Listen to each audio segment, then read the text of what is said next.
राधे राधे। हरे कृष्ण। ओम नमो भगवते वासुदेवाय। आप सभी भक्तों का दिन शुभ और मंगलमय हो। भक्तों, आज दिनांक है 12 अक्टूबर, दिन रविवार, और आज कार्तिक मास के कृष्णा पक्ष की षष्ठी तिथि है। षष्ठी तिथि दोपहर 2:19 से अगले दिन दोपहर 12:10 तक रहेगी। तो आइए सुनते हैं कार्तिक महात्म्य की छठे दिन की महात्म्य और कथाएं। भक्तों, एक बुढ़िया माई थी। उसका नियम था कि प्रति रविवार को सवेरे सवेरे ही स्नान आदि कर घर को गौ के गोबर से लीपकर फिर भोजन तैयार कर भगवान को भोग लगाकर स्वयं भोजन करती थी। ऐसा व्रत करने से उसका घर अनेक प्रकार के धन्य धान्य से पूर्ण था। श्री हरि की कृपा से घर में किसी प्रकार का विघ्न या दुख नहीं था। सब प्रकार से घर में आनंद रहता था। इस तरह कुछ दिन बीत जाने पर उसकी एक पड़ोसन, जिसकी गौ का गोबर वह बुढ़िया लाया करती थी, विचार करने लगी कि यह वृद्धा सर्वदा मेरी गौ का गोबर ले जाती है, इसलिए अपनी गौ को घर के भीतर बांधने लगी। बुढ़िया को गोबर न मिलने से रविवार के दिन अपने घर को न लीप सकी, इसलिए उसने न तो भोजन बनाया, न भगवान को भोग लगाया तथा स्वयं भी भोजन नहीं किया। इस प्रकार उसने निराहार व्रत किया। रात्रि हो गई और वह भूखी ही सो गई। रात्रि में भगवान ने उसे स्वप्न दिया और भोजन न बनाने तथा लगाने का कारण पूछा। वृद्धा ने गोबर न मिलने का कारण सुनाया। तब भगवान ने कहा कि माता, हम तुमको ऐसी गाय देते हैं जिससे सभी इच्छाएं पूर्ण होती है, क्योंकि तुम हमेशा रविवार को गाय के गोबर से घर को लिपकर भोजन बनाकर मेरा भोग लगाकर खुद भोजन करती हो। इससे मैं बहुत प्रसन्न हूँ और तुमको वरदान देता हूँ। निर्धन को धन और बाज स्त्रियों को पुत्र देकर दुखों को दूर करता हूँ तथा अंत समय में मोक्ष देता हूँ। सपने में ऐसा वरदान देकर भगवान तो अंतर्ध्यान हो गए और वृद्धा को आंखें खुली तो वह देखती है कि आंगन में एक अति सुंदर गाय और बछड़ा बंधी हुई है। वह गाय और बछड़े को देखकर अति प्रसन्न हुई, उसको घर के बाहर बांध दिया और वही खाने को चारा डाल दिया। जब उसकी पड़ोसन ने बुढ़िया के घर के बाहर एक अति सुंदर गाय और बछड़ा को देखा तो देश करने के कारण उसका हृदय जल उठा और उसने देखा कि गाय ने सोने का गोबर किया है, तो वह उस गाय का गोबर ले गई और अपने गाय का गोबर उसकी जगह पर रख गई। वह नित्य प्रति ऐसा ही करती रही और सीधे साधे बुढ़िया को इसकी खबर नहीं होने दी। तब सर्वव्यापी ईश्वर ने सोचा कि चालाक पड़ोसन के कर्म से बुढ़िया ठगी जा रही है, तो ईश्वर ने संध्या के समय अपनी माया से बहुत जोर की आंधी चला दी। बुढ़िया ने अंधेरों के भय से अपनी गाय को अंदर बांध लिया तथा प्रातःकाल जब बुढ़िया ने देखा कि गौ ने सोने का गोबर दिया है तो उसके आश्चर्य की सीमा ना रही और वह प्रतिदिन गाय को घर के भीतर ही बांधने लगी। उधर पड़ोसन ने देखा कि बुढ़िया गाय को घर के भीतर बांधने लगी है और उसका सोने का गोबर उठाने का दाव नहीं चलता, तो वह ईर्ष्या और डाह से जल उठी और कुछ उपाय न देख पड़ोसन ने उस देश के राजा की सभा में जाकर कहा, महाराज, मेरे पड़ोस में एक वृद्धा के पास ऐसा गाय है जो आप जैसे राजाओं के ही योग है। वह नित्य सोने का गोबर देती है। आप उस सोने से प्रजा का पालन करिए। उस वृद्धा इतने सोने का क्या करेगी? राजा ने यह बात सुन अपने दूतों को वृद्धा के घर गाय लाने की आज्ञा दी। उस समय वृद्धा प्रातः ईश्वर को भोग लगाकर भोजन ग्रहण करने ही जा रही थी। राजा के कर्मचारियों ने गाय को खोल कर ले गए। वृद्धा काफी रोई, चिल्लाई, किंतु कर्मचारियों के समक्ष कोई क्या कहता। उस दिन वृद्धा ने गाय के वियोग में भोजन न खा सकी और रात भर रो रो कर ईश्वर से गाय को पुनः पाने की प्रार्थना करती रही।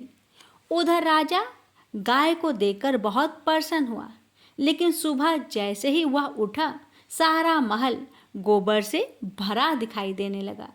राजा यह देख घबरा गया। भगवान ने रात्रि में राजा को सपने में कहा, हे राजा, गाय को वृद्धा को लौटाने में तेरी भला है।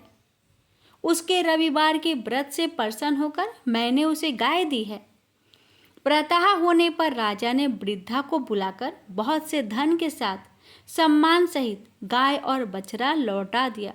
उसकी पड़ोसिन को बुलाकर उचित दंड दिया। इतना करने के बाद राजा के महल से गंदगी दूर हुई। उसी दिन से राजा ने नगरवासियों को आदेश दिया कि राज्य को तथा अपनी समस्त मनोकामनाओं की पूर्ति के लिए रविवार का व्रत करो। व्रत करने से नगर के लोग सुखी जीवन व्यतीत करने लगे। कोई भी बीमारी तथा प्राकृतिक का प्रकोप उस नगर पर नहीं होता। सारी प्रजा सुख से रहने लगी। जो माताएं बहनें, जो भी भक्त श्रद्धा और भक्ति के साथ रविवार का व्रत करते हैं, उनकी हर मनोकामना अवश्य ही पूरी होती है। प्रेम से बोलिए सूरज भगवान की जय। जय श्री हरि। किसी गांव में दो भाई बहन रहते थे। एक बार भाई अपनी बहन से मिलने जा रहा था। रास्ते में एक सांप बैठा जो भाई को डसने को तैयार था। भाई ने सांप से विनती की, तू मुझे मत डस, क्योंकि मैं अपनी माँ का एकलौता बेटा हूँ और अपनी बहन का भी एक भाई हूँ। सांप नहीं माना। उसने कहा कि तेरे 9 ग्रह की दशा चल रही है, मैं तो तुझे डसूंगा ही। भाई बोला कि ठीक है, तुझे डसना ही है तो डस लेना, लेकिन मुझे अपनी बहन से मिलकर आने दे। सांप फिर बोला कि क्या पता तू इस रास्ते से न आए, इसलिए मुझे अभी डसने दे। भाई ने सांप से कहा, ठीक है, तुझे मुझ पर विश्वास नहीं तो तू मेरे साथ मेरे थैले में बैठ जा। उसने सांप को अपने थैले में रखा और ऊपर से उस पर फूल पत्ते रख दिए। भाई बहन के घर पहुंचा तो उस समय बहन 9 ग्रह की कहानी कह रही थी। बहन ने कहा कि भाई तू पहले बैठ जा, पहले मैं कहानी कर लूँगी, फिर दोनों बातें करेंगे। बहन ने कहानी शुरू की। जीव की, जानवर की, हाथी की, घोड़े की, भाई बहन की, घर के धनी की, लड़की के जामाई की, देवरानी की, जेठानी की, सास की, ससुर की, संग की, सहेलियों की, सबके 9 ग्रह शांत हो जाए। ग्रह चले 8 पग, बंदा चले 4 पग, सांप बिच्छू भवरे सब आग में जल जाए। कहानी कहकर बहन खड़ी हो गई। बहन ने अब भाई की सुध ली और कहा कि भाई इस थैले में क्या लाया है। भाई बोला, बहन कुछ नहीं लाया हूँ। लेकिन बहन ने जबरदस्ती थैला छीन लिया और जब थैला खोला तो उसमें रखे बेल पत्ते व फूल केले संतरे बन गए और जो सांप रखा था वह हार बन गया। केले संतरे उसने बच्चे को दे दिया और हार खुद पहन लिया। हार पहनकर घर से बाहर आई तो भाई बोला कि बहन तू तो बहुत गरीब थी, फिर यह हार कहाँ से आया। बहन बोली कि हाँ भाई, मैं तो गरीब थी और ये हार तो तू अपने थैले में रखकर लाया है। भाई को आश्चर्य हुआ। उसने कहा कि थैले में तो मैं अपनी मौत का सामान लाया था, ये हार तो मैं तेरे लिए नहीं लाया था। फिर उसने कहा कि मेरे थैले में तो सांप था और तेरी कहानी कहने से यह सांप हार में बदल गया। भाई बोला कि ये तेरे भाग्य का है, इसे तू ही रख। बहन ने भाई से कहा कि तेरी 9 ग्रह की दशा चल रही है, तू घर जाकर भाभी से कहना कि वह 9 ग्रह की कहानी कहेगी। भाई घर पहुंचा और अपनी पत्नी से उसने कहा कि मेरी 9 ग्रह की दशा चल रही है, इसलिए हम 9 ग्रह की कहानी कहेंगे। भाई पत्नी से बोला, तू कहे मैं सुनूंगा, मैं कहूँ तुम सुनना। चावल चीनी की दाने ला, लोटा भर पानी ला। उसकी पत्नी एक लोटे में चावल व चीनी के दाने डाल कर ले आई। कहानी कही जीव की, जानवर की, हाथी की, घोड़े की, कुत्ते की, बिल्ली की, देवरानी की, जेठानी की, सास की, ससुर की, घर के धनी की, बहन की, भाई की, सबके 9 ग्रह शांत हो जाए। ग्रह चले 8 पग, बंदा चले 4 पग, सांप बिच्छू भौरे सब आग में जल जाए। आज बार, रविवार, सोमवार, मंगलवार, बुधवार, बृहस्पतिवार, शुक्रवार, शनिवार, 7 बार को नमस्कार। धरती माता को नमस्कार, 9 ग्रहों को नमस्कार। जैसे 9 ग्रह की दशा बहन की, भाई की उतारी, ऐसी सबकी उतारना। प्रेम से बोलिए 9 ग्रहों की, सभी देवी देवताओं की जय। अब बढ़ते हैं आज के महात्म्य कथा की ओर। भक्तों, आगे नारद जी ने कहा, जब 2 घड़ी रात शेष रह जाए तब तिल, कुश, अक्षत, चंदन आदि लेकर शुद्ध होकर जलाशय पर जाए। नहर के अपेक्षा नदी में स्नान करने से 10 गुना फल मिलता है और नदी की अपेक्षा संगम पर स्नान करने से 10 गुना फल मिलता है तथा तीर्थ पर स्नान करने से इन सब से दुगुना फल होता है। स्नान से पहले भगवान का ध्यान करके स्नान संकल्प करें, फिर तीर्थ में उपस्थित देवताओं को क्रमशः अर्घ्य, आचमनीय आदि देवे। अर्घ्य मंत्र यह है, हे कमलनाथ आपको नमस्कार है, हे जलसाई भगवान आपको नमस्कार है, ऋषिकेश आपको नमस्कार है, मेरे दिए हुए अर्घ्य को आप ग्रहण करें। बैकुंठ, प्रयाग तथा बद्रिका आश्रम में जहाँ कहीं भगवान विष्णु गए, वहाँ उन्होंने 3 प्रकार से अपने पैर रखा था। वहाँ पर ऋषि, वैद्य, यज्ञों के सहित समस्त देवता मेरी रक्षा करते हैं। हे जनार्दन, हे दामोदर, हे देवेश, आपको प्रसन्न करने के लिए मैं कार्तिक मास में विधिवत प्रातः स्नान कर रहा हूँ। आपकी कृपा से मेरे समस्त पाप नष्ट हो जाए। हे हरे, कार्तिक मास में व्रत तथा विधि पूर्वक स्नान करने वाला मैं अर्घ्य देता हूँ, आप राधिका सहित ग्रहण करें।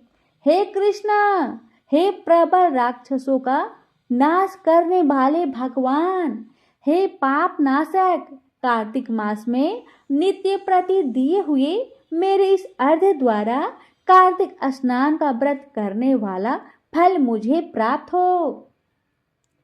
इसके बाद भगवान विष्णु, शंकर तथा सूर्य का ध्यान करके जल में प्रवेश करे और नाभि प्रत्न जल में खड़ा होकर विधि पूर्वक स्नान करे। गृहस्थी तिल और आंवले का चूर्ण लगाकर तथा विधवा स्त्री व यति तुलसी की जड़ की मिट्टी लगाकर स्नान करे।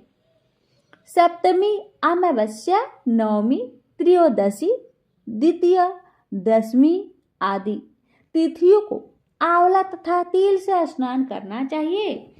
स्नान करते हुए निम्न शब्द कहे, जिस भक्ति भाव से भगवान ने देवताओं के कार्य के लिए 3 प्रकार का रूप धारण किया, वही पाप नाशक भगवान विष्णु अपनी कृपा से मुझे पवित्र बनाए। विष्णु जी की आज्ञा से कार्तिक व्रत करने वालों को इंद्र आदि सारे देवता रक्षा करते हैं, अतः वह मुझको पवित्र करे। बीजों, रहस्यों तथा यज्ञों सहित वेदों के मंत्र कश्यप आदि ऋषि, इंद्र आदि देवता मुझे पवित्र करे। गंगा आदि सभी नदियां, संपूर्ण तीर्थ, सातों समुद्र और समस्त जलाशय मुझको पवित्र करे। अदिति आदि सभी नारियल, यज्ञ, सिद्ध, सर्प और सब औषधियां व तीनों लोकों के पर्वत मुझे पवित्र करे। इन शब्दों को कहकर स्नान करने के पश्चात व्रती हाथ में पवित्री धारण करके देवता, ऋषि, मनुष्य तथा पितरों का विधिवत तर्पण करते समय जितने भी तिल तर्पण में रहते हैं उतने वर्ष प्रयत्न व्रती के पितृगण स्वर्ग में वास करते हैं। तत्पश्चात व्रत करने वाला जल से निकलकर शुद्ध वस्त्र पहने और प्रातः काल के सब कृत्यों से निवृत्त होकर पुनः भगवान विष्णु का पूजन करे। समस्त तीर्थों के सारे देवताओं का स्मरण करके भक्ति पूर्वक सावधान होकर चंदन, फूल और फलों सहित भगवान विष्णु को फिर अर्घ्य दे। अर्घ्य मंत्र का अर्थ यह है, पवित्र कार्तिक मास में मैंने स्नान किया। हे विष्णु भगवान जी, राधा के साथ आप मेरे दिए अर्घ्य को ग्रहण करें। तत्पश्चात चंदन, फूल और तांबूल यानी पान आदि से वेद पाठी ब्राह्मणों का श्रद्धापूर्वक पूजन करें और बार बार साष्टांग प्रणाम करें। ब्राह्मणों के दाएं पैर में तीर्थ रहते हैं, मुख में वेद और सारे अंगों में देवता निवास करते हैं। अपने कल्याण की कामना रखने वाले लोग न इनका अपमान करें और न इनके साथ विरोध करें। फिर एकाग्रचित हो भगवान विष्णु की प्यारी तुलसी का पूजन करें, उनकी परिक्रमा करें तथा उनको प्रणाम करें। हे देवी, हे तुलसी, देवताओं ने ही प्राचीन काल से तुम्हारा निर्माण किया है और ऋषियों ने तुम्हारा पूजन किया है। हे विष्णु की प्यारी तुलसी, आपको प्रणाम है। आप मेरे सब पापों का नाश करो। इस प्रकार भक्ति पूर्वक जो कार्तिक व्रत का अनुष्ठान करते हैं वह संसार से सुखों को भोगते हुए अंत में मुक्ति को प्राप्त करते हैं। तो प्रेम से बोलिए राधे राधे। ओम नमो भगवते वासुदेवाय। जय तुलसी महारानी, लक्ष्मीपति विष्णु भगवान की जय। भगवान जी बोले, हे अर्जुन, जिसको कर्म फल में आसक्त नहीं और फिर भी कर्म को करता है वही सन्यासी और योगी है, और जिसने हवन आदि लौकिक कर्म छोड़ दिए हैं वह कदापि योगी नहीं है। हे अर्जुन, जिसको सन्यास कहते हैं उसी को कर्मयोग जानो, क्योंकि संकल्पों के त्याग किए बिना कोई भी योगी नहीं हो सकता। जो ऋषि मुनि योग प्राप्ति की इच्छा रखते हैं उनके लिए उनका साधन कर्म ही है, और उनके पूर्ण योगी होने पर उनका ज्ञान पूर्ण होने का साधन उनके चित्त का साधन है। जब संपूर्ण वासनाओं को उसने त्याग दिया हो उसी समय वह आत्मा को अवनत होने से रोके, क्योंकि मनुष्य आप ही अपना मित्र और शत्रु है। जिनके विवेक से अपना मन स्वाधीन कर लिया है वह स्वयं ही अपना हितकारी है, और जिसने विवेक का परित्याग किया है वह स्वयं ही अपना शत्रु है। मन को जीतने वाले शांत स्वभाव मनुष्य को आत्मासीत उसने सुख दुख, मान और अपमान इनके होने पर भी अंततः स्थिर रहती है। जिसने ज्ञान विज्ञान से अपने अंतकरण को तृप्त कर लिया है, जो निर्विकार हो गया है, वही सच्चा योगी कहलाता है। सुहृद मित्रता, शत्रु, उदासीन, देशी, मध्यस्थ, देश करने योग, बंधु वर्ग, साधु और पापी, इन सब में जो समान दृष्टि रखता है वही श्रेष्ठ है। योगी पुरुष को मन और आत्मा को अपने वश में करके वासनाओं तथा समस्त अपरचनों को त्याग कर किसी एकांत स्थान में बैठे निरंतर चित्त को समाधि में लगाना चाहिए। आत्मा शुद्धि के लिए योग करना अति उत्तम है। शरीर, मस्तक और गर्दन को सम करके अचल होकर स्थिर होने पर अपनी नासिका के अग्रभाग को देखता हुआ सब दिशाओं से अपनी दृष्टि हटाए रहे। भय रहित होकर शांत चित्त से ब्रह्मचार्य व्रत का पालन करे। मन को रोककर मुझसे ही लीन होकर मन को योग में लगाए। इस प्रकार मन को बस में रखने वाले योगी को निरंतर योग अभ्यास करते रहने से मुझ में रहने वाले निर्वाण पद की प्राप्ति होती है। हे अर्जुन, जो अधिक भोजन करता है या अधिक दिन उपवास करता है, जो बहुत देर सोता या जागता रहता है, उसको योग प्राप्त नहीं होता। जो उपयुक्त आहार और विहार करता है तथा कर्मों का योग रीति से पालन करता है तथा जो यथा समय सोता और जागता है, योग ऐसे पुरुष का दुख मिटा देता है। तब संयम को प्राप्त हुआ चित्त अपने आत्मा में हो जाता है और मन कामनाओं से निवृत्त हो जाता है। तभी योगी मोक्ष पद पा जाता है। जिस प्रकार वायु रहित स्थान में रखा हुआ दीपक चलायमान नहीं होता, उसी प्रकार योगी अपने चित्त को निश्चल रखकर उसका संगम करता है और अंतःकरण की समाधि लगाता है। जिस अवस्था में योग अभ्यास के कारण चित्त का वेग रुककर विषयों से पृथक होने लगता है और जब शुद्ध अंतःकरण से आत्मा को देखकर आत्मा में ही संतुष्ट होता है, जिस अवस्था में वह अत्यंत सुख जो इंद्रियों द्वारा जाना जा सकता है, वरन केवल बुद्धि से ही जाना जा सकता है, और जब वह योगी अनुभव करता है तब आत्मा स्वरूप में स्थिर हो उससे विचलित नहीं होता। इस अवस्था को पाकर फिर और कोई लाभ उसको अच्छा नहीं लगता और जहाँ स्थिर होने पर कोई बड़ा भारी दुख उसको वहां से चलायमान नहीं कर सकता। इस अवस्था को दुख संयोग वियोग कारक नामक योग जाना हो तो योग निर्विकल्प चित्त से निश्चय करके जानना चाहिए।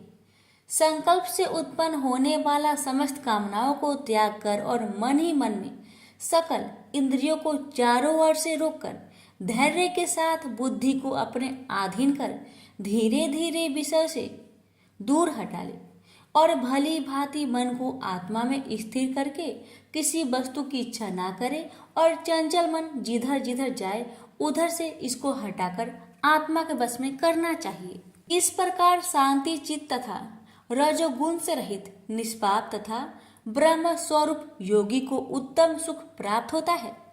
इस रीति से निरंतर योग अभ्यास करने वाला योगी समस्त पापों से छूटकर सहज ही उस परम सुख को पा लेता है जो ब्रह्म के संयोग से प्राप्त होता है।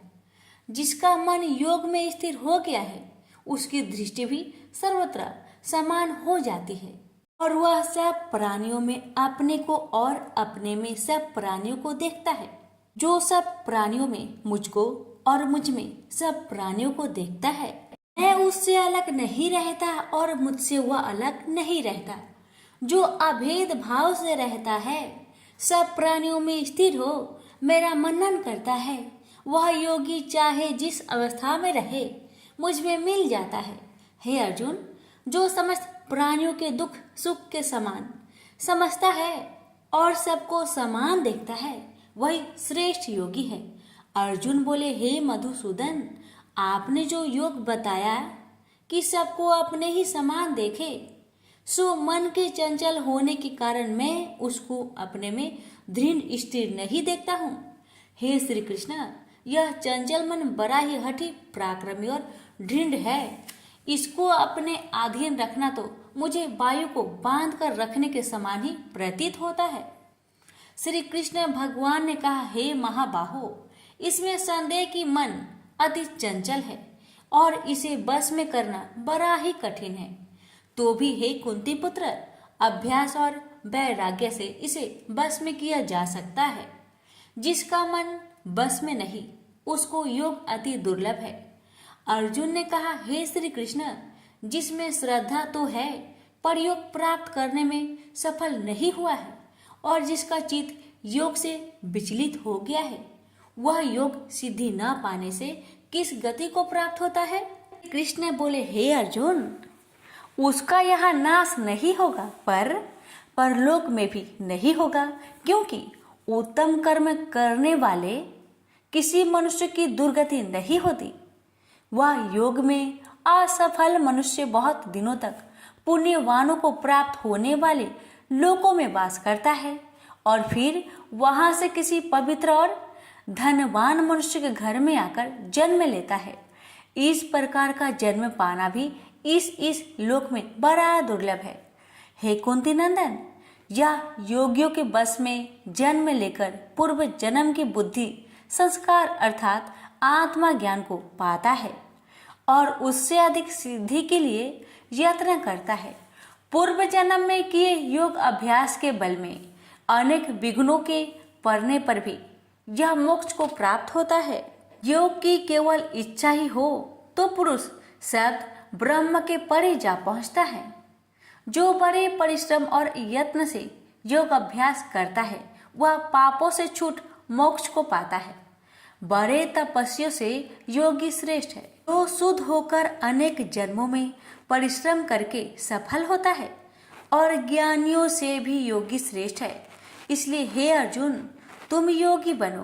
केवल मुझ में ही मन लगाकर योग प्राप्ति के लिए जो मेरा भजन करता है उसको समस्त योगियों के मध्य से मैंने अत्यंत श्रेष्ठ माना है। प्रेम से बोलिए श्री कृष्ण भगवान की जय। यहीं पर गीता पाठ अध्याय 6 समाप्त हुआ। आप सुनेंगे छठे पाठ का महात्म्य। भगवान जी बोले, हे लक्ष्मी, आप छठे अध्याय का महात्म्य सुनो। गोदावरी नदी के तट पर एक नगर था। वहाँ जनश्रुति राजा था। वह बड़ा धर्मज्ञ था। एक दिन उस नगर में कई हंस उड़ते उड़ते आकर बैठे। उनमें से एक हंस बैठते ही उतावला हो उड़ गया। तब नगर के पंडितों ने कहा, हे हंस, ऐसा उतावला क्यों उड़ा है? क्या तू राजा जनश्रुति से भी पहले ही स्वर्ग को जाना चाहता है? तब उन पंछियों में से जो सरदार था उसने कहा, इस राजा से भी बढ़कर एक रैक मुनि श्रेष्ठ है। वह बैकुंठ का अधिकारी होगा। बैकुंठ लोग स्वर्ग से भी ऊंचा है। जब यह वार्ता राजा ने सुना तब मन में विचार किया कि मेरे से उसका पुण्य अधिक होगा जिसकी वह हंस स्तुति करते हैं। यह विचार कर कहा, चलकर उसके दर्शन करने चाहिए। तब राजा ने सारथी से रथ मंगवाकर उस पर बैठे प्रथम श्री काशी जी में जाकर गंगा स्नान कर ब्राह्मणों को दान दिया और विश्वनाथ शिव जी के दर्शन किए। फिर लोगों से पूछा, यहाँ रैक मुनि रहते हैं? लोगों ने कहा, नहीं। तब राजा दक्षिण दिशा को गया। वहां भी स्नान ध्यान कर दान दिया और द्वारिका नाथ को भोग परोसा। फिर लोगों से पूछा कि यहाँ कोई रैक मुनि रहते हैं? लोगों ने कहा, नहीं। तब राजा पश्चिम दिशा में गया। राजा जहाँ जहाँ तीर्थ पर जाता वहाँ जाकर स्नान दान दर्शन करे और रैक मुनि को पूछे। फिर राजा उत्तर दिशा में जाकर श्री बद्री नारायण जी को भोग परोसकर रथ आगे बढ़ाया तो रथ चले नहीं। तब राजा ने कहा, मैंने समस्त पृथ्वी की परिक्रमा करी परंतु किसी भी स्थान पर मेरा रथ नहीं अटका। यहाँ पर अटका है। इससे प्रतीत होता है कि यहाँ अवश्य ऐसी कोई पुण्य आत्मा रहते हैं जिसके तेज से मेरा रथ नहीं चलता। तब राजा रथ से उतरकर आगे चला तो देखा कि पर्वत की कंदरा में मुनि बैठे हैं जिसके तेज से सूर्य की किरणों के समान प्रकाश हो रहा था। तब राजा ने प्रकाश को देखते ही कहा, रैक मुनि होंगे। जब राजा ने दंडवत कर चरण वंदना करी तथा हाथ जोड़कर स्तुति करी तब मुनि ने राजा का आदर किया और कहा, हे पृथ्वीनाथ, तू चारों धाम के पालनहारा पुण्य आत्मा है। तब राजा ने मुनि से पूछा, हे मुनिनाथ, आपका तेज ऐसा किसके बल से है? मुनि ने कहा, हे राजन, मैं नित्य प्रति गीता जी के छठे अध्याय का पाठ करता हूँ। इस कंदरा में उसी का प्रकाश है। यह सुनकर राजा ने अपने पुत्र को बुलाकर कहा, हे पुत्र, आज से तू राज्य कर। मैं तीर्थों को जाता हूँ इतना कहकर राजा ने राज्य त्याग दिया और रैक मुनि ने श्री गीता जी के 6ठे अध्याय का पाठ आरंभ कर दिया। अब तो वह राजा भी पाठ करने लगा। पाठ के प्रभाव से राजा त्रिलोकदर्शी हो गया। इस प्रकार दोनों को वन में रहते रहते कई वर्ष बीत गए। एक दिन प्राणायाम करके दोनों ने देह त्याग दिया। स्वर्ग से विमान आए, उस पर बैठकर बैकुंठ को गए। प्रेम से बोलिए लक्ष्मी नारायण की जय। रामायण कथा राक्षसी तारका का संहार की कथा। गुरु विश्वामित्र के साथ राम लक्ष्मण कुछ इस प्रकार वन मार्ग में चले जा रहे थे, जैसे दो सिंह पुरुष रूप में चले जा रहे हो। उनकी अवस्था अवश्य किशोर थी, परंतु देह यष्टि से दोनों भाई बलिष्ठ योद्धा नजर आ रहे थे। वनवासी इन सुंदर छवियों को देखकर सम्मोहित हो रहे थे और साथ ही इस विचार से भी प्रसन्न हो रहे थे कि महर्षि के साथ आए दोनों क्षत्रिय कुमार उन्हें राक्षसों के अत्याचारों से मुक्ति दिलाने आए हैं। कैसा अनुपम रूप है दोनों का। कहाँ भयानक मुखों वाले निर्दयी राक्षस और कहाँ वे सुकुमार जो राम की प्रभुताई नहीं जानते। वे संदेह ग्रह थे और जो जानते थे वो आनंद में डूबे हैं। वन मार्ग से राम लक्ष्मण देख रहे हैं कि आसपास के आश्रम उजड़े पड़े हैं, जैसे हाथियों का झुंड वहां से गुजरा हो। कहीं कहीं मानव की अस्थियां भी दिखाई पड़ती है, जो राक्षसों के अत्याचारों का प्रमाण है। उसी समय एक दिशा में बवंडर सा उठा, जैसे धूल भरी आंधी चली आ रही हो। भयानक अट्ठासों और गर्जनों से वातावरण में भय व्याप्त हो गया। महर्षि ने बताया कि यह राक्षसी तारका है, जो अपने दल के साथ मुनियों को भय देने निकली है।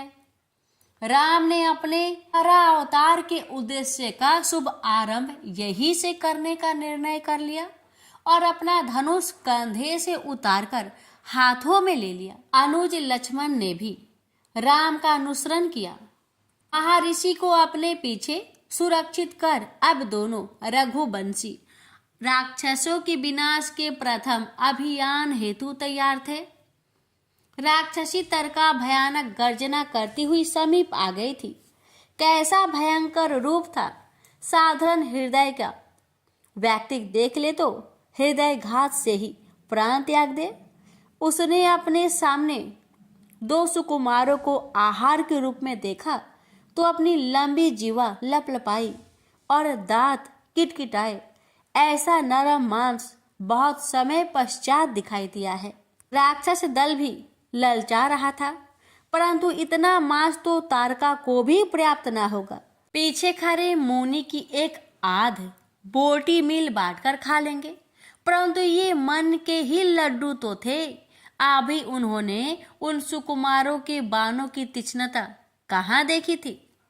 लक्ष्मण ने राक्षस दल पर अपने काल समान बाण चलाए और राम ने तारका के सामने मोर्चा संभाल लिया।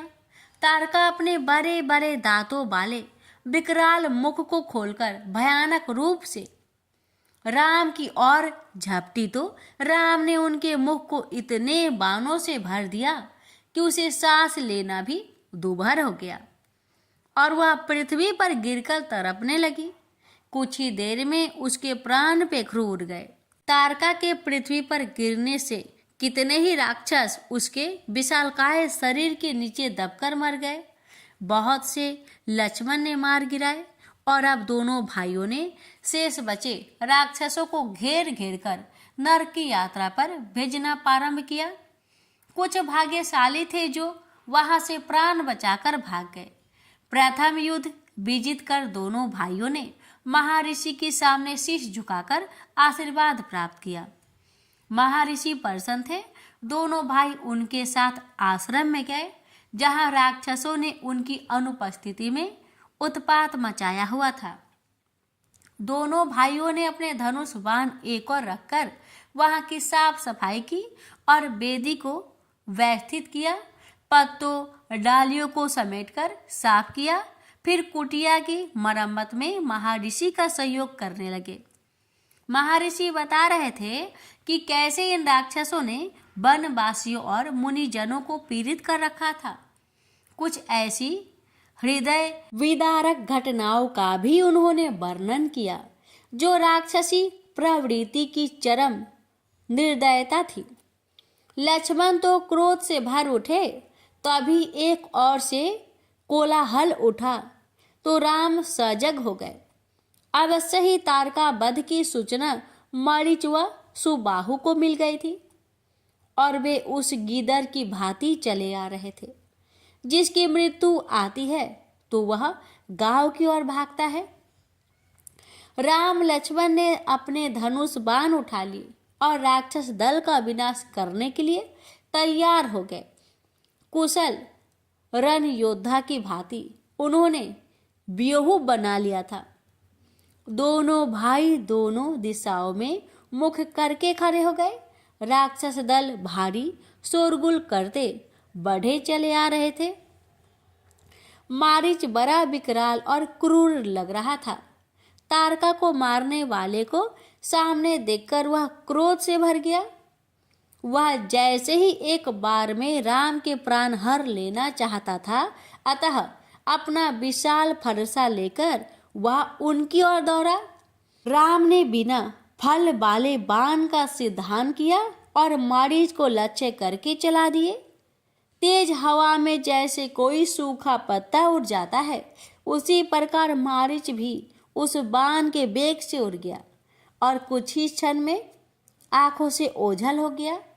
लक्ष्मण काल बनकर राक्षसों का वध कर रहे थे। उनके धनुष के बाण कब छूटता, कब वे दूसरा बाण साधन करते और कब छोड़ देते, पता न चल पा रहा था। राम ने सुबाहु को एक तीक्ष्ण कालसीरा के भयंकर प्रहार से उसकी गर्दन के आर पार छिद्र कर दिया था, जिससे रक्त की धारा बहने लगी। सुबाहु के नेत्र खरे खरे ही पथारने लगे थे और कुछ ही क्षणों में वह निर्जीव होकर कटे वृक्ष की भांति भूमि पर गिर पड़ा तो राक्षसों में भगदड़ मच गई। वे प्राण बचाकर भागने लगे, परंतु उन्हें आज स्वयं काल ने घेर लिया था। आखेट करते समय जिस प्रकार प्राण बचाकर भागते मृगों को बाघ काल कलवित कर लेता है, उसी प्रकार राम लक्ष्मण ने उस वन के अंतिम राक्षस तक यह युद्ध रूपी आखेट किया और वन खंड को राक्षस विहीन करते हुए वनवासियों को निर्भय कर दिया। मुनि विश्वामित्र हर्ष से भर उठे। अब उनके और अन्य मुनियों की यज्ञ हवनों की सभी बाधाएं समाप्त हो गई थी। रघुवीर की कृपा से वनखंड भय मुक्त हो गया था। पुनः आश्रमों में रौनक लौट आई थी। वन से पलायन कर चुके वनवासी परिवार लौटने लगे। विश्वामित्र के आश्रम पर अपने मुक्तिदाता श्री राम और उनके अनुज लक्ष्मण को देखने वनवासी और मुनिजन चले आ रहे थे। वनवासी राम लक्ष्मण को क्षत्रिय योद्धा मानकर उनकी शौर्य का गुणगान कर रहे थे, तो मुनिजन ज्ञानी उनकी प्रभुताई की स्तुति कर नमन कर रहे थे। जैसी दृष्टि वैसी सृष्टि यहाँ चरित्रार्थ हो रही थी। मुनि विश्वामित्र का आश्रम अब पर्वस्थान बन गया। धर्म में चर्चाएं होने लगी। हरि कथा सुनाते सुनाते विश्वामित्र के कितने ही दिन इसी आनंद में बीत गए। प्रेम से बोलिए सियावर रामचंद्र की जय। प्यारे भक्तों, अब आप सभी श्रवण करेंगे पौष मास की महापुण्य फल देने वाली कथा कि किसी गांव में एक धर्मपाल नाम का भक्त रहता था। दिन भर भगवान की भक्ति में मग्न रहता था। दिन भर भजन कीर्तन करना उसका यही नित्य कर्म था। वह राजपाल ब्याह नहीं कर रहा था। क्यों? क्योंकि वो चाहते थे कि वे जैसे है, जैसे उनका भगवान में मन लगता, भगवान में भक्ति था, दिन रात भजन कीर्तन करते, वैसा ही उन्हें कोई कन्या मिल जाए तो ब्याह करेंगे, अन्यथा नहीं। कुछ दिन बीतने के बाद तभी धर्मपाल के एक रिश्तेदार ने उन्हें बताया कि तेरी लायक एक कन्या मिल चुकी है। तो धर्मपाल जी कहने लगे, क्या क्या गुण है उस कन्या में, बताइए मुझे। तो उन्होंने बताया, उस कन्या का शर्त है कि जो रोज 1000 ब्राह्मण को भोजन पवाता होगा, मैं उसी से विवाह करूंगी। अब ये सुनकर धर्मपाल जी तो बहुत प्रसन्न हो गए। उन्होंने कहा, अब तो मुझे मुहूर्त भी नहीं निकालना, अब कल ही मेरा विवाह करवा दो। मुहूर्त तो उससे निकलवाया जाता है जिसमें संकोच हो, लेकिन मुझे पूरा भरोसा है इस कन्या से विवाह करके मैं तो प्रसन्न रहूंगा, इसलिए कल ही विवाह करवा दो। अब तो रिश्तेदार जाकर कहने लगा उस लड़की से, जे धर्मपाल जी तैयार है। कन्या ने कहा, मैं तो धर्मपाल जी से एक बार बात करूंगी, उसके बाद ही विवाह के लिए हाँ बोलूंगी। अब उस कन्या ने धर्मपाल जी के पास आई और बोली, आप मुझसे विवाह करने के लिए तैयार है? तो धर्मपाल जी ने कहा हाँ। तो कन्या ने कहा कि आपको मेरा शर्त मंजूर है, रोज आपको 1000 ब्राह्मण को भोजन करवाना होगा। तो धर्मपाल जी ने कहा हाँ, क्यों नहीं, जरूर, मुझे तुम्हारी शर्त मंजूर है। बस अब क्या देरी था, अब तो धर्मपाल जी और उस कन्या का विवाह हो गया। अब तो रोज धर्मपाल जी 1000 महात्मा को भोजन पवाते थे। अरे भक्तों, कभी कभी ऐसा भी हो जाता था कि 1000 संतों की जगह में कभी कभी 1100 संत आ जाते थे, कभी कभी 1050 संत आ जाते थे। फिर भी धर्मपाल जी खुशी खुशी उस संतों को भोजन पवाते थे। अरे भक्तों, मैं आपको बता दूं कि जो धर्मपाल जी थे वो करते कुछ नहीं थे, कमाते कुछ नहीं थे। उनके पिता, उनके दादाजी, उनके परदादा जो गुप्त धन रखे थे, उसी धन से वह अपने नियमों का पालन करते थे, संतों का सेवा करते थे, संतों को भोजन पवाते थे। अब देखिए आगे क्या होता है। ये होता है कि पूर्वजों का धन 1 साल चला, 2 साल चला, 3 साल चला, अब तो धन धीरे धीरे समाप्त होने लगा। अब तो धर्मपाल जी बड़ी चिंता में पड़ गए कि कैसे 1000 संतों को भोजन पवाएंगे। बड़ी परेशान हो गए। धर्मपाल जी अपने पत्नी को कभी अपने चिंता के बारे में नहीं बताते, क्योंकि उनकी पत्नी का ही तो शर्त था, अगर धर्मपाल जी 1000 ब्राह्मण को भोजन कराएंगे तभी वह विवाह करेगी। तो धर्मपाल जी विवाह कर लिए, अब उनको शर्त तो पूरा करना ही था। हर रोज 1000 ब्राह्मण को भोजन तो पवाना ही था। अब कैसे पवाए, क्या करे। धर्मपाल जी दुकानदारों से कर्जा लेने लगे।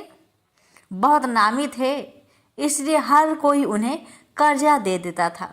लेकिन कब तक कर्जा देता, कर्जा को तो चुकाना भी पड़ता है ना।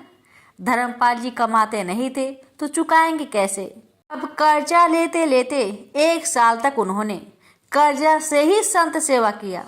अब तो दुकानदार भी उनसे अपना पैसा वापस मांगने लगे कि मुझसे उधार लिया था वो पैसा लौटाओ। अब धर्मपाल जी लौटाए कैसे, वो एक ही बात कहते, हाँ समय आने पर लौटा दूंगा। अब तो दुकानदार भी उन्हें कर्जा देने से इनकार कर देते हैं कि मैं आपको कर्ज नहीं दे सकता, आप पहले का कर्ज चुकाओगे तभी आपको कर्जा मिलेगा। हर दुकान वालों ने उस गांव में फैला दिया कि धर्मपाल जी अब पहले जैसे नहीं रहे, वो कर्जा लेकर कर्जा चुकाते नहीं हैं, इसलिए हम में से कोई भी उन्हें धन नहीं देगा। अब तो धर्मपाल जी की कर्जा मिलना बंद हो गया और उनकी इज्जत भी चली गई, लेकिन उनकी संत सेवा नहीं रुकी। अब आगे क्या होता है। धर्मपाल जी अब अपनी संतों की सेवा करने के लिए चोरी करने का निश्चय लिए कि अब वो चोरी करके ही संत को सेवा करेंगे। तो रोज रात को वो दुकान में जाते और दुकान से भोजन की सामग्री चुरा कर ले आते और उसी से संतों की सेवा करते, लेकिन वह गरीब लोगों के घर से चोरी कभी नहीं करते। जो अमीर हो, जिनके घर में धन दौलत की कमी ना हो, उन्हीं के घर में जाते और रसोई से भोजन की सामग्री उठा लाते और उसी से संतों की सेवा करते। भक्तों, अब होता ही ये कि पूरे गांव में हल्ला हो गया कि हर घर से चोरी हो रही है। धन दौलत रुपए पैसा इसकी चोरी हो ही नहीं रही, हो रही है तो रसोई घर से दाल चावल आटा नमक रसोई की सामग्री की चोरी हो रही है। और कौन है जो ऐसा कर रहा है? पूरे गांव में तहलका मच गया। अब तो गांव के हर एक घर में पहरादारी बढ़ा दी गई, जिससे धर्मपाल जी को चोरी करने में बहुत दिक्कत होने लगी। अब वो चोरी नहीं कर पाते थे तो करे तो क्या करे। अब धर्मपाल जी ने सोचा कि मैं उन लोगों का धन चोरी करूंगा जो लोग कभी संतों का सेवा नहीं करते, जो लोग भगवान को नहीं मानते, भगवान का भक्ति नहीं करते, उनका गुणगान नहीं करते, उनका ही धन चोरी करूंगा। अब वो ऐसे घर का पता लगाते जो लोग बहुत धनवान हो लेकिन भक्ति में ना हो, उन्हीं के घर से थोड़ा थोड़ा धन चोरी करके अपने संतों का सेवा किया करते थे। 1000 संतों को भोजन पवाते थे। इसी तरह दिन बीतने लगा। अरे भक्तों, आपको मैं बता दूं कि धर्मपाल जी जितनी भी धन का चोरी करते, उससे जितना भी भोजन सामग्री लाते, उससे कभी उन्होंने कभी भोजन नहीं किया। उससे सिर्फ उन्होंने संतों को ही भोजन पवाया है। इससे भगवान जी का दिल दुखित हो गया। वो धर्मपाल जी से बहुत प्रसन्न हो गए। भगवान कहने लगे, देखो ये सब चोरी कर करके मेरे संतों को पवा रहा है। भगवान कहने लगे, मुझे तो इस पर कृपा करने जाना ही होगा, अनुग्रह करने जाना ही होगा। तो ठाकुर जी क्या करते हैं, एक सेठ का रूप धारण करते हैं और सोने से भरी चेन, सोने की जुत्ती, सोने की अंगूठी, सोने की ढेर सारी हार पहनकर तैयार हो जाते हैं। ये देखकर रुक्मणी जी कहने लगी, हे भगवान, आप इतना सुंदर से सज धज के कहाँ जा रहे हैं? भगवान कहने लगे, देवी मैं अपने भक्त से मिलने जा रहा हूँ। तो रुक्मणी जी कहने लगी, हे भगवान मैं भी जाना चाहती हूँ, कृपा करके मुझे भी ले जाइए। भगवान कहने लगे, नहीं देवी नहीं, आप मत जाइए, आपसे अपराध बन ही जाएगा, आप मत जाइए, आप मेरे उस भक्त को पहचान नहीं पाएंगी। तो देवी ने हाथ जोड़कर कहा, हे भगवान कृपा करके मुझे भी ले जाइए, मुझे भी उस भक्त से मिलना है जिसे आप मिलने जा रहे हैं, कृपा करके मुझे ले जाइए। तो श्री कृष्ण भगवान ने कहा, चलिए देवी आप भी तैयार हो जाइए। तो रुक्मणी जी सेठानी बन गई, पूरा सोने की गहनों से लदी बहुत सुंदर से बंधन कर भगवान के सामने आ गई। भगवान को तो धर्मपाल जी को दर्शन देना ही था। अब भगवान सेठ और सेठानी बनकर चल पड़े। अब इधर धर्मपाल जी क्या कर रहे थे, वो आधी रात को जंगल के रास्ते में छुपकर खड़े हो जाते और जो भी अमीर घरों के लोग आते उन्हें लूटकर संत को भोजन पवाते थे। हुआ ये, धर्मपाल जी रात को जंगल के रास्ते में छुपकर बैठे हुए थे। मन में ये सोचे थे कि कोई अगर धनवान व्यक्ति मिल जाए तो उसे लूट लूंगा और उसी से संतों को भोजन पवाऊंगा। अब तो उस रास्ते में कोई आया नहीं। आया कौन? सेठ जी बने ठाकुर जी। गहनों से लदे भगवान जी छम छम करके उसी रास्ते से आ रहे हैं। धर्मपाल जी उन्हें देखकर बहुत प्रसन्न हो जाते हैं कि बाप रे बाप, ये तो बहुत अमीर होगा, बहुत धनवान दिख रहा है। ये सारा सोना अगर मैं चुरा लूँगा तो 2 साल की व्यवस्था मेरी हो जाएगी, चोरी चकारी करना ही नहीं पड़ेगा 2 साल तक। अब फिर पीछे से सेठानी जी, रुक्मणी जी सेठानी के रूप धारण करके आ रही थी। ये देखकर तो धर्मपाल जी बड़े खुश हो गए और कहने लगे, बाप रे बाप, ये तो 5 से 10 साल तक व्यवस्था आ रही है, इन दोनों को लूट लूंगा तो मुझे तो 15 से 20 साल तक चोरी चकारी करना ही नहीं पड़ेगा। जैसे ही धर्मपाल जी के पास में सेठ और सेठानी पहुंचे तो धर्मपाल जी कहने लगे, या जय श्री कृष्ण जय श्री राम। ये सुनकर तो सेठ पूरा गुस्सा आ गए और कहने लगे, मेरे सामने भगवान का नाम मत लो, तुम तो पाखंडी हो, तो भगवान के नाम लेते हो। इसी गांव में एक चोर है जो चोरी करके संतों का सेवा करता है, वो भी पाखंडी है। मेरे सामने भगवान का नाम मत लो, तुम एकदम मेरे सामने भगवान का नाम मत लेना। धर्मपाल जी मन में सोचने लगे, ये आदमी तो बहुत पाखंडी है, इसका तो मैं एक सामान भी नहीं छोड़ूंगा, हर सामान इसका ले लूंगा, एक अंगूठी तक नहीं छोड़ूंगा। अगर भगवान का नाम लेता तो 1-2 अंगूठी में छोड़ देता, मगर इस जैसा पाखंडी का मैं एक भी सामान नहीं छोड़ने वाला। अब धर्मपाल जी बोलने लगे कि भैया, हाँ, इस गांव में एक चोर रहता है, बहुत भयानक है, कभी भी किसी में वार कर देता है, किसी को भी लूट लेता है, उसे सावधान रहे। आपको कहाँ जाना है? तो भगवान बोले, मुझे गांव जाना है। तो धर्मपाल जी बोले, गांव जाना है, चलिए मैं आपको ले जाता हूँ। इस जंगल के रास्तों से बीचों बीच में एक रास्ता जाती है जो जल्द ही गांव पहुंचा देती है, चलिए मैं आप दोनों को ले जाता हूँ। और उस रास्ते के बारे में सिर्फ मैं ही जानता हूँ और कोई नहीं। चलेंगे तो चलिए मेरे साथ, लेकिन उससे पहले कुछ रुपए हो, कुछ धन हो तो मुझे दे दीजिए। मेरे घर में कुछ मेहमान आए हुए हैं, उन्हें भोजन पवाना है मुझे। मेरे पास थोड़ा भी धन दौलत नहीं है, होने से दे दीजिए, मैं उनका भोजन का प्रबंध करके फिर मैं जल्दी आपके पास आता हूँ और आपको गांव तक पहुँचा दूंगा। तो सेठ जी ने उन्हें कुछ सोने की मोहर दे दी। धर्मपाल जी उसे खुशी खुशी लेकर अपने घर जाते हैं और संतों के लिए भोजन की व्यवस्था करके अपने पत्नी से कहते हैं, तुम संतों को भोजन पवाओ, मैं 10 साल की व्यवस्था करके आता हूँ। ना कहकर धर्मपाल जी वापस चले आते हैं सेठ और सेठानी के पास। धर्मपाल जी सेठ और सेठानी को कहने लगे, चलिए भैया चलिए, मेरे पीछे पीछे आइए। अब जंगल के रास्ते से धर्मपाल जी धीरे धीरे जा रहे थे, पीछे पीछे सेठ और सेठानी जी आ रहे थे। जैसे ही जंगल के बीचों बीच पहुंचे, वैसे ही पाल पूरा गरजने लगा, लाठी लेकर गमछा जमीन पर बिछाकर चिल्लाने लगा कि मैं ही धर्मपाल हूँ, मैं ही वो चोर हूँ जो चोरी करता हूँ, जल्दी से अपने सारे गहने को इस पर उतार कर रखो, वरना मैं क्या करूँगा तुम भी नहीं जानते। जल्दी सारी सामग्री उतारो और इसमें डालो। अब तो भगवान जी थर थर कांपने लगे और रुक्मणी जी से कहने लगे, देवी आप भी कांपिए, ये मेरा भक्त है, आप भी कांपिए।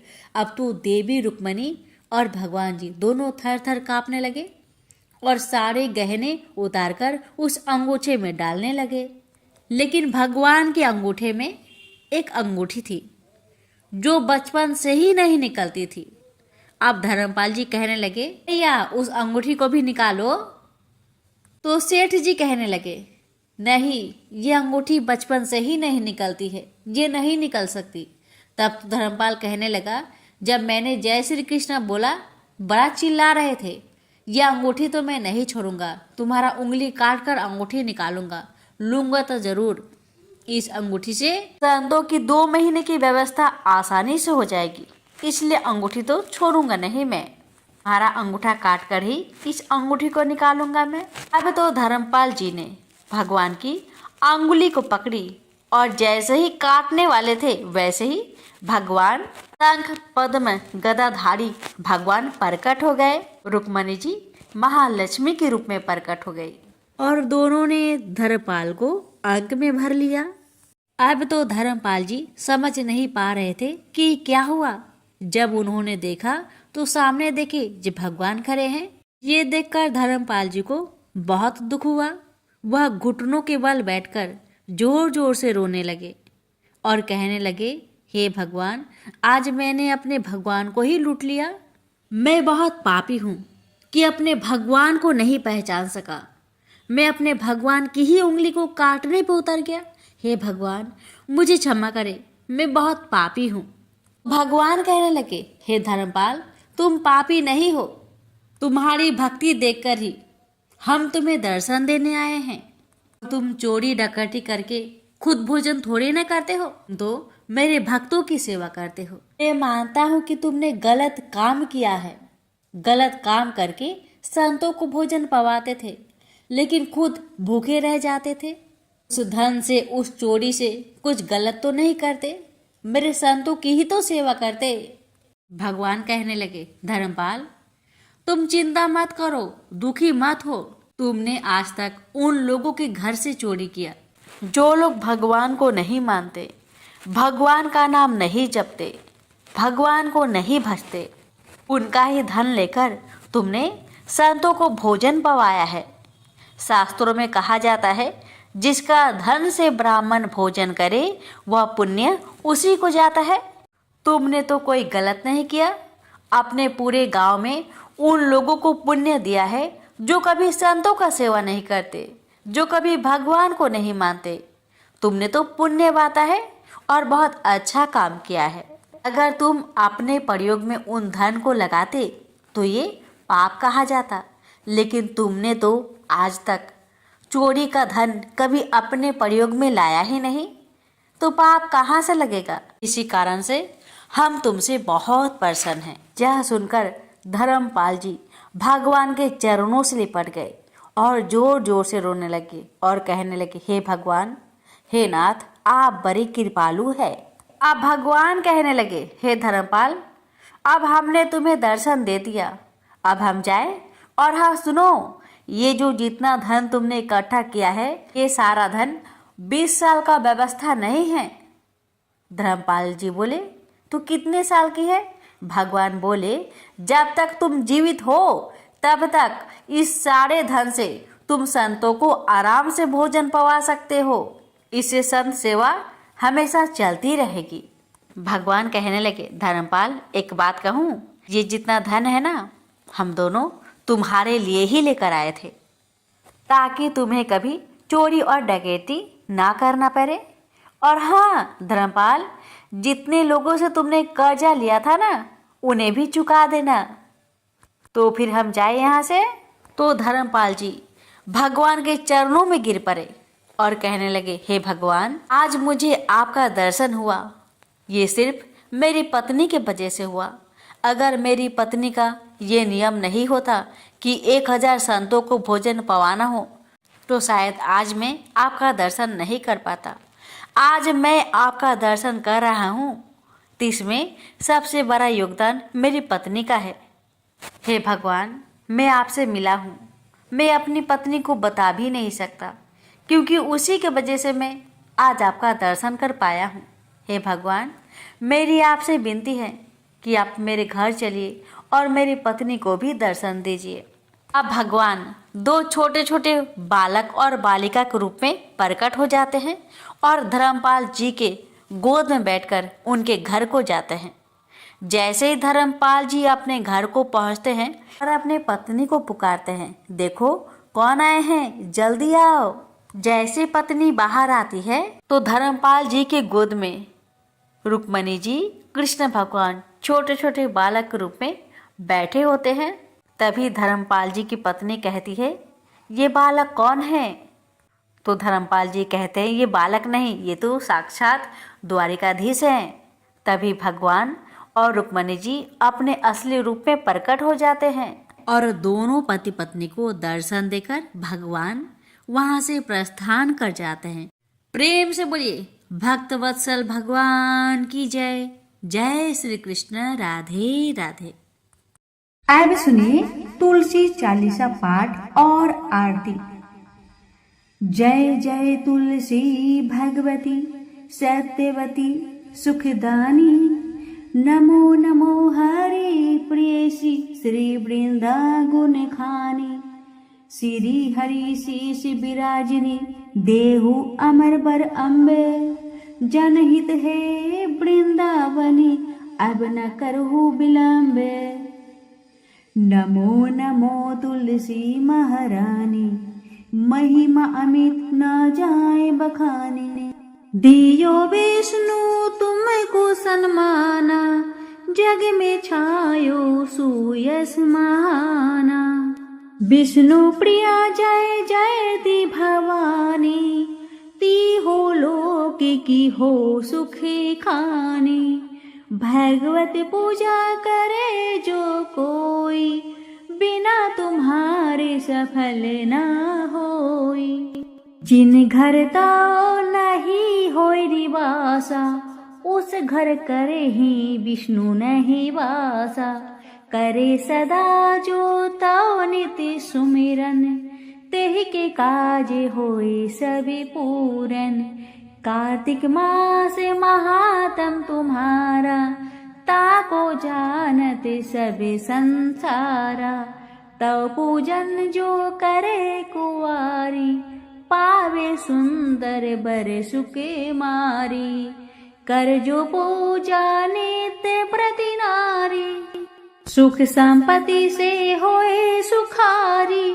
वृद्धा नारी करे जो पूजन, मिले भक्ति होवे पुलकित मन। श्रद्धा से पूजे जो कोई, भाव निधि से तर जावे सोई।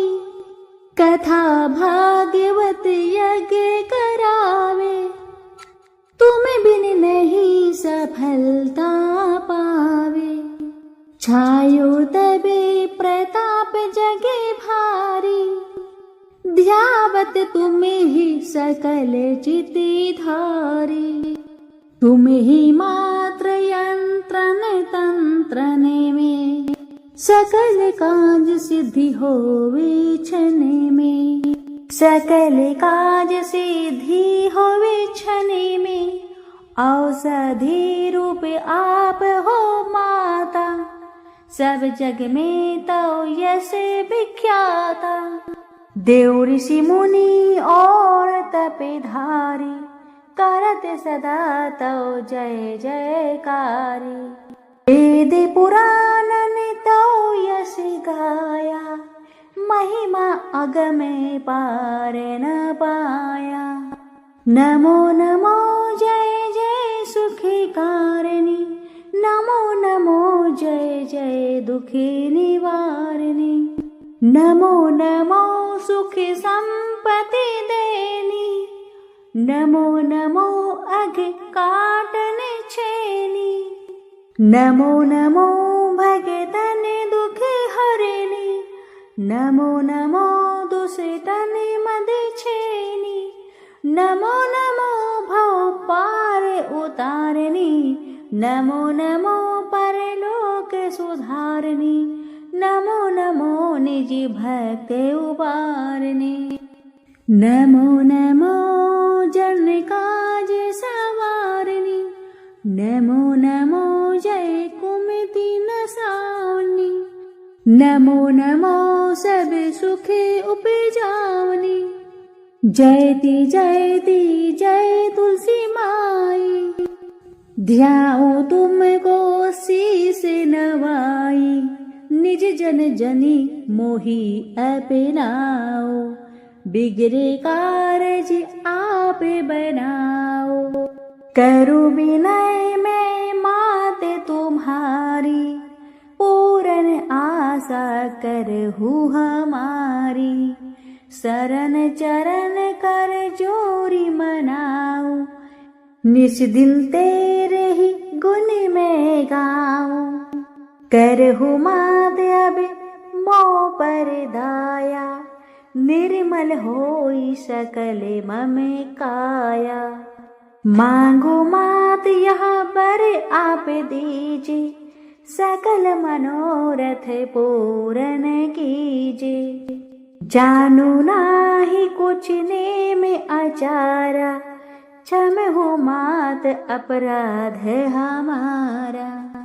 12 मास करे जो पूजा, तासम जग में और न दूजा।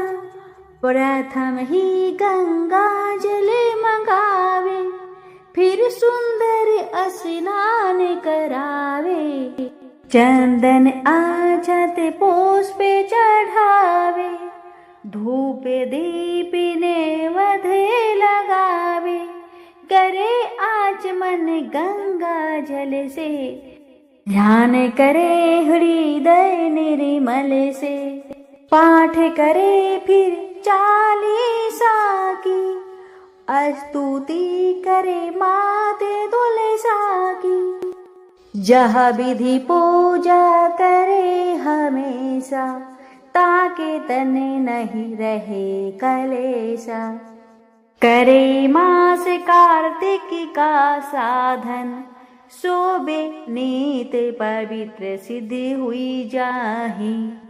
है यह कथा महासुखदाई, पढ़े सुने सो भव तर जाई। जह श्री तुलसी चालीसा, पाठ करे जो कोई, गोविंद सो फल पावही, जो मन की इच्छा हो। अब सुनिए तुलसी माता की आरती। जय जय तुलसी माता, सब जग की सुखदाता। सब योगों के ऊपर, सब रोगों के ऊपर, रज से रक्षा कर भवत्राता। ओम जय तुलसी माता। बटु पुत्री है श्यामा, सुरवल्ली है ग्रामा, मैया सुरवल्ली है ग्रामा। विष्णु प्रिय जो नर तुमको सेवे, विष्णु प्रिय जो नर तुमको सेवे, सो नर तर जाता। मैया जय तुलसी माता। हरि के शीश विराजत, त्रिभुवन से हो वंदित, मैया त्रिभुवन से हो वंदित। पतित जनों की तारिणी, पतित जनों की तारिणी, तुम हो विख्याता। जय जय तुलसी माता। लेकर जन्म विजन में, आई दिव्य भवन में, मैया आई दिव्य भवन में। मानव लोक तुम्हीं से, मानव लोक तुम्हीं से, सुख संपत्ति पाता। मैया जय तुलसी माता। हरि को तुम अति प्यारी, श्याम वरन सुकुमारी। मैया श्याम वरन सुकुमारी। प्रेम अजब है उनका, प्रेम अजब है उनका, तुमसे कैसा नाता। ऐ जय तुलसी माता। हमारी विपद हरो तुम, कृपा करो माता। मैया जय जय तुलसी माता। जय जय तुलसी माता। मैया जय जय तुलसी माता। सब जग की सुखदाता, सबकी वर माता। जय जय तुलसी माता। मैया जय जय तुलसी माता।